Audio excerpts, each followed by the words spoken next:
How hard are students really working for an A?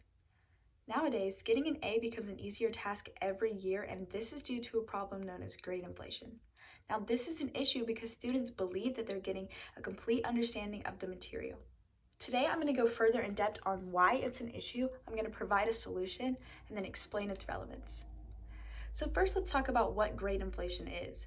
Grade inflation is giving students better grades than they deserve in order to either please the students, please the teachers, or improve the instructor's academic reputation. Now, Phil Primack, who is a journalism teacher at Tufts University, wrote an article that was in the Boston Globe titled, "Doesn't Anybody Get a C Anymore?" And in this article, he covered the topic of grade inflation. Now, one of his main claims was that many professors believe that tough grading will lead to poor student evaluations. But I think by participating in grade inflation, instructors are giving students the false idea that they have mastered the skill being taught, when in reality, the work being assigned is just not academically challenging and it's not providing a complete understanding of the material. Now, let's talk about how we can stop grade inflation. In order to stop it, students and teachers are going to have to work together to provide a better quality education.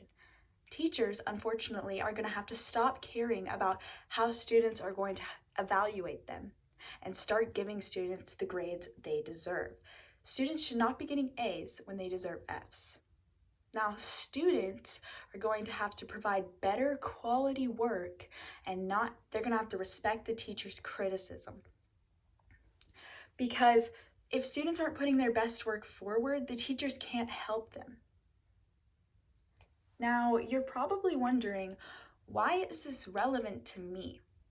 Well, have you ever been staying up late, doing your work sloppily, just trying to get it done before the due date?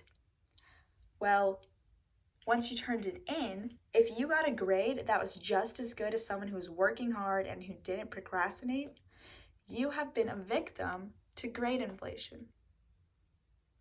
And unfortunately, students these days care more about their GPA than their quality of education, because GPA is how students get into college.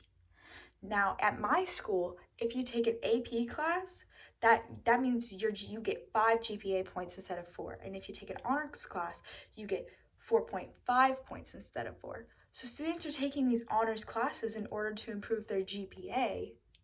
But when the material in an honors class and the material in a regular class, when they're giving the same academically challenged work, it is not fair to those who took the regular class, because they took the regular class because they didn't think that they were smart enough to take the honors class. And those who took the honors class deserve more challenging work. It should be harder to get an A in an honors class than it should in a regular class because of the GPA boost. But teachers are scared that if they give students bad grades, the teachers will get poor student evaluations, that the students will tell their parents, the parents will contact administration, and that is unfortunately how our school systems today work. Now, I believe that if students can start providing better quality work that the teachers can grade accurately, that our education would be significantly, the quality of education that we have would be significantly higher than it is today. Alabama is one of the least smart schools in the country. So I hope that today I've made you believe that grade inflation is an actual problem in our school system today, and that it's relevant to what is happening for us. For me going to college, grade inflation is, I want a good quality education that can compare to students who got educations in other countries. And I really hope that you will go out there and make a change so that we can improve our school systems for many generations to come. For my children, I don't want my children to have a worse quality education than someone, say, in a different state. I think that the quality of education should be based on the student and not the grades that they're getting. So Thank you.